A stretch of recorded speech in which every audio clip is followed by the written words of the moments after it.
We're back. Just like that. Tuesday, July 28th. Man, the days click by fast these days, don't they? I sure do think so myself. Boy, July's almost over. It has been a brutal summer for me. How about you guys? How's summer been for you? It's been wicked hot, crazy busy, but I guess that's the life we live, right? Guess so. So what are we going to do tonight? We're going to talk about charts. Thank you for being here. Let's get into it. Welcome to Charts After Dark. If you haven't done so, please go hit like. Costs absolutely nothing. It's free. Free dollars. Just to hit the like button and spread the good word around so people can see what you're doing, see what's coming up, let everybody know. The more people who get educated on charts, the more money we can all kind of make together and wisen up and be a little bit farther ahead than everybody else, right? While you're there, subscribe, hit the bell. Don't miss anything. That way, when you see these live streams pop up, your phone will tell you, and you can just pop open your phone real quick and give it a gander, you know? Put your eye looking devices on it, right? Use your eyes. Boy. So, I'm going to start the live stream here with SpaceX. I watch this and I update it constantly for everybody. I want everybody to see this. I post this on X every day. I try to post it at least once a day. At the same time, people get like frustrated when you post the same stuff all the time and like, oh, I'll share something different. Well, if I share something different, people get frustrated that I didn't share SpaceX. So I have to just pick something, right? Since I was here for the IPO on day one, I figure it's cool to constantly share stuff around about SpaceX. So here it is again. I keep watching this and monitoring it very closely. And I want to tell you why this kind of sketches me out a little bit. Okay. Today was the best day it's had since the end of June, right? So it's been a solid month since it's had as good of a day as it had today. The problem with that is it's still stuck in a couple bad spots here. Number one, right against that 1414 fib that it has slowly matriculated its way down under. Okay. You fell underneath Sniper's Alley. That was the first problem. When you fail Sniper's Alley, which is the 786, 886 Fibonacci retracement level, when you have retraced 78 to 88% or 86% of your move up, and you do not hold that level, this level right here, you do not hold that level, you're in a bad way. And sure enough, it quickly sprinted down to the open level, right? After that, it wiped off every single long that existed. In doing so, wiped all those longs off, and then the shorts really came piling in. Bears grabbed a hold of this thing, and they drugged the price way down lower and lower and lower through the 1272. You back tested the 1272 fib right there, that green candle. Through a green candle, looked good for about, 3 hours, and then back down she went. From there, you immediately failed through that 1414 fib. 4 candles later, 4 days later, you have thrown a couple decent potential reversal candles here. That's a hammer candle, which is a potential reversal up candle. This is a doji candle at the bottom of a far run. That's a potential reversal candle. Then today, the biggest green candle that it's made in a month. And yet, all it did was back test the 1414 and still has not gotten to the 1618 level that I'm watching very closely and sort of waiting for happening. $100-ish. Now, we did get all the way down to 107 today, which is the lowest it's ever been. If I put the pivot points up here, which are sort of predetermined mathematical waypoints along the way as we watch, what do you know? The 1618 fib down here happens to line up perfectly with the S3 pivot, right? S3 pivot point, which is support number 3. And there you go. You can kind of see it a little bit more clearly now. That's S3 or support level 3. If you don't know what this indicator is, you can click on indicators at the top. I'm on TradingView. It's free. You can download it right now. It costs you absolutely nothing. Type in pivot points. And right there, pivot point standard. It's the basic indicator that I use. After I've got it on there, I click settings and go to inputs. And instead of being on traditional, all these oddball ones, put it on Fibonacci. Now, you can have as many pivots as you want. Go back. I'm going to do 3 just for the example. And that way you only ever see 3 sets of these. What can happen is when you get 15 or 20 sets on there, it becomes a jumbled mess. You ain't going to want to look at it if it's too messy. Something I've learned about charts over the years is you guys don't pay attention if the chart's messy. So I try to put the minimal amount of things on the screen at any one given time. That's why I take stuff off and put stuff on and don't just leave it all on at once. Y'all won't look. So anyway, as good as today was, it's still not good enough. It's still under the 1414. It's still perfectly tagged that trend line right there. Touch. And if I pull it back up here, run it all the way back to that upper move, just not good enough. Put it in log mode. It's going to be a similar situation. If I even drag all the way back to the tip top up there, and I pull it to the top here, one could argue that that's a breakout. The problem is, even in log mode, it's stuck directly under the 1618 with the 2 fib right at $100. Am I to believe this as a good move? Overnight trading right now has this thing down to about 115. It was 114 when the stream started, so it's sort of holding ground right where it's at. Right?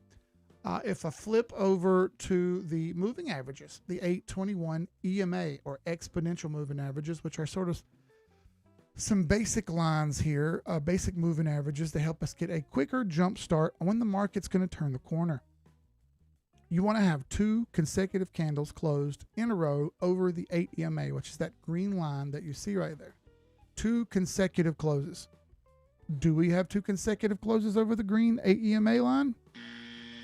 No, we don't. We don't even have one yet. So even if you've started a potential reversal, you have no security net here to help you along the way and give you some sort of confluence to say, yeah, you know what, that doesn't look too bad.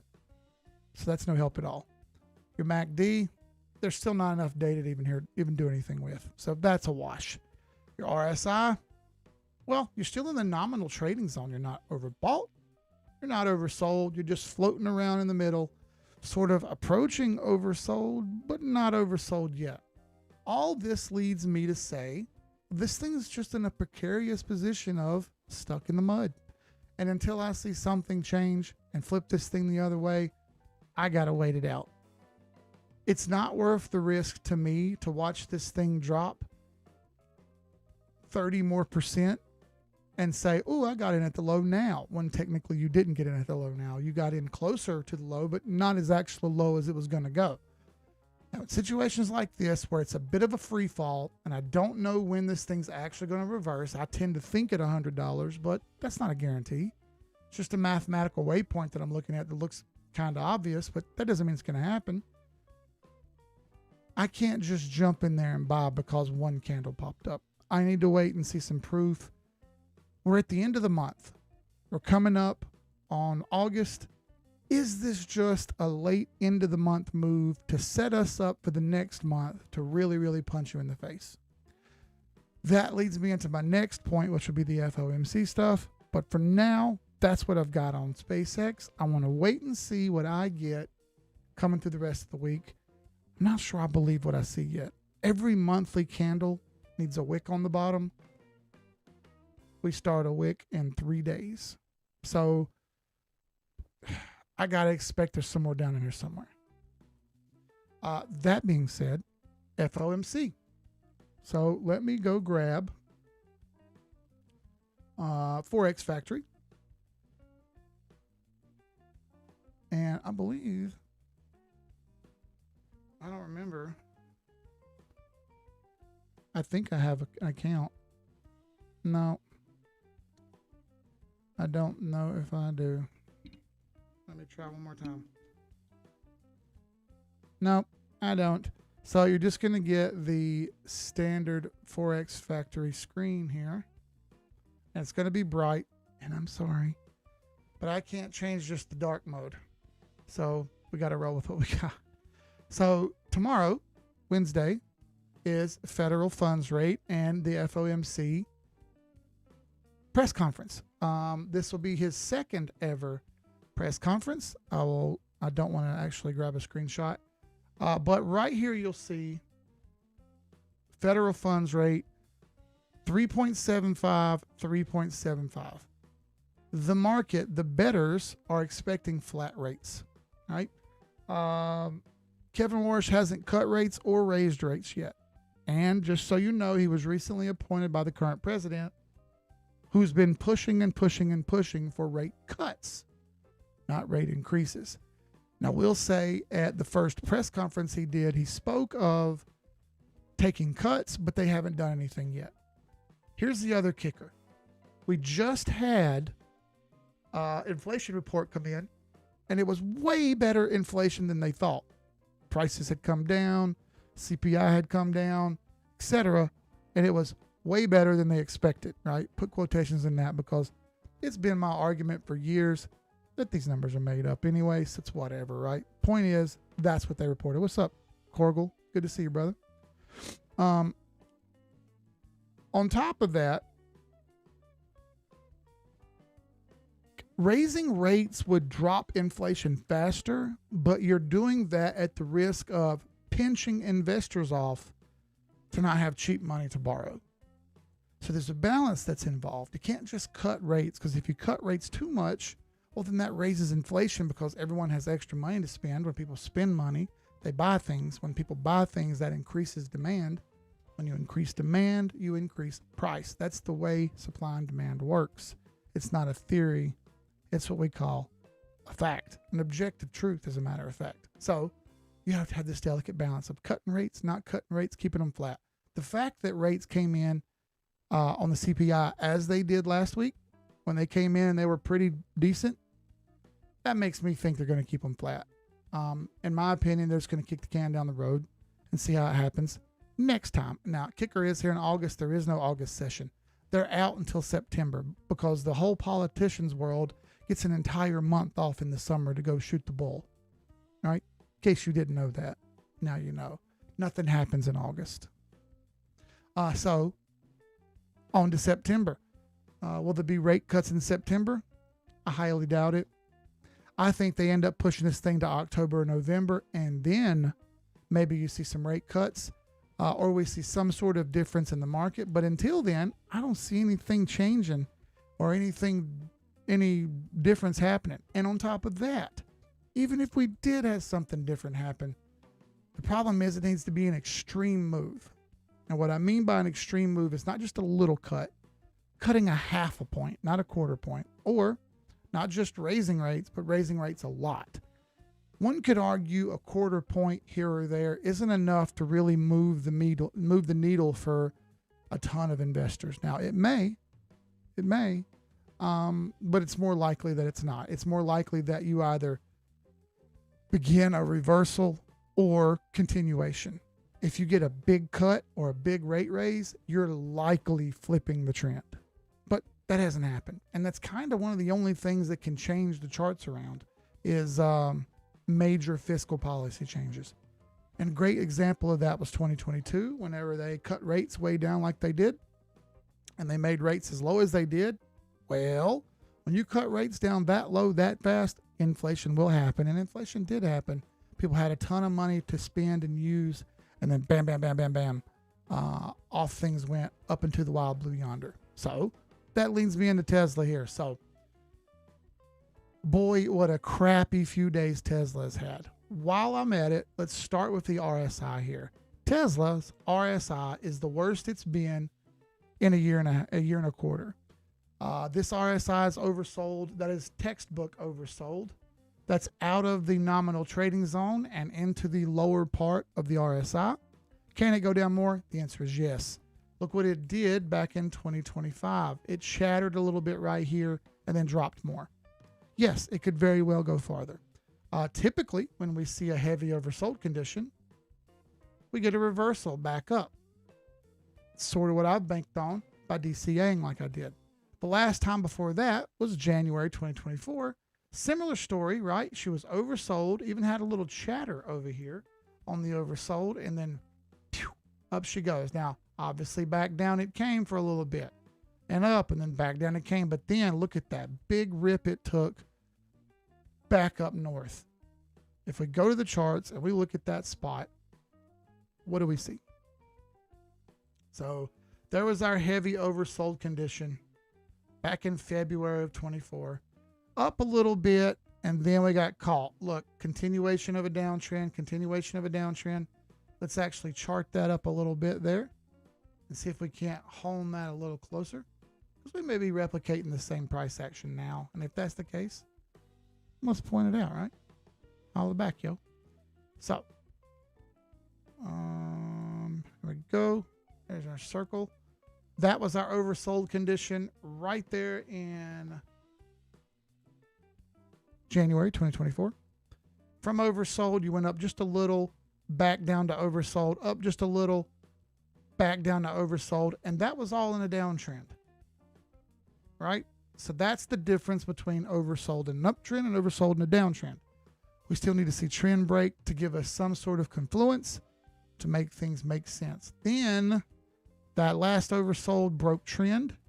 Well, now we know we're cooking with grease, and off she went to make a new high from the overall place where it eventually fell from. Yes, you went from overbought back down. She settled in for quite a while before it made more overbought, et cetera, et cetera, et cetera. And that's just sort of the way it works. We need to see the trend flip. Is Tesla anywhere near flipping the trend? What does it look like to y'all? The answer is no. That's nowhere near flipping the trend, is it? No. We're super cut down here. Huge gap. If you put your moving averages on there, this thing blew through every moving average and took a hardcore nosedive. Flip it to weekly. She blew right through the 100 moving average like it wasn't even there. It has been my argument that the price needs to come back up to at least the 100 moving average to retest it. It never hit the weekly 200. And that is also the weekly 50 moving average. I'm sorry, the monthly 50 moving average. What a horrible month for Tesla. Worst month it's had since January 2025, over a year. The only good sign I see here is that was the first green day we've had and amongst a terrible couple weeks. That being said, it's not necessarily a sign that anything's ready to go up, but it is a sign that at least it tried. Now, the problem now is overnight, she's showing even more ugly here. It's already down $4 overnight, having a rough go of it. Tesla's having a rough go of it, is what it is. No reason to say anything other than the truth about it. It's not been great. It's not been great. I took the chance to DCA on the way down here. This is a long-term play for me, so I'm going to leave it be for a while. But it was worth noting and worth talking about. All the headlines we see with all their cars and all the robots and then earnings reports and then blah, blah, blah. The chart's what really matters. Let's lock in on the chart. I said it a million times and I'll keep saying it. Off to some crypto stuff real quick. How about Bitcoin? So, we're talking about Bitcoin here. We must realize, same thing as before, still a bear market. You're still in a lower high. You're still stuck in the range. Bear market, if I zoom way out, you'll see it. Yeah, that's a bear market. Still stuck under the lower high. There's your high. Anything under that, it's a lower high. You're still stuck in the range. What does that mean? Well, here's our current range. There's two blue lines, and we haven't broken out of it. We're still stuck in it. And until we get out of it, it's not kosher. Simple as that. We would have liked to see it break out of the trend, break out of the range, sit on top of it, get in a position there, and then watch it go. But you didn't get that. You got a touch of the high and an immediate drop. Essentially, you swept all the shorts out, and then more shorts came piling in, tested it, and found out the water was pretty good. Now, we'll say this. Yesterday ended up being pretty decent, or the end of today ended up being pretty decent. That's a hammer candle right there on the daily on top of the 50 moving average. That's a pretty fair look. I'm not very upset about that at all. Honestly, that's a pretty good candle. It could potentially mean a reversal back up, which would in turn test the highs again and give her a go. The interesting bit about it being the end of the month here means that we're going to get a wick on the next monthly candle. Will we get a wick on the top first or a wick on the bottom first? I don't know. But if we're going to have a green month, we're going to have a wick on the bottom. And if we're going to have a green month, it's also going to have to get to the top of the trend. So, or the top of the range. I know we have an 821 EMA downward cross coming in here, and that is dangerous to flirt around with. But the fact that it's over the 50 helps me out a little bit there. Another thing. Here's the Ichimoku cloud. We're still stuck in the cloud. We have a green cloud on the end. That's good. We have lag line over the candles. That's good. We have conversion line over the baseline. The blue line is over the red line. Very good. Last thing we don't have, the price is not over the cloud yet. It's still stuck under the cloud. So as long as it's stuck under the cloud, it's only a 3 out of 4. But the good news is it's not under the cloud. It would be in a worse spot than it is now. Henceforth, tells me that maybe there's a possibility that moving forward, coming into August, we get a chance to see this thing try to make a move and do something in August for the first time in a long time. Not a guarantee. Would really like to see a green August. It's been a while. You know what I mean? All right, so pivots on Bitcoin. You're sitting directly on the pivot point.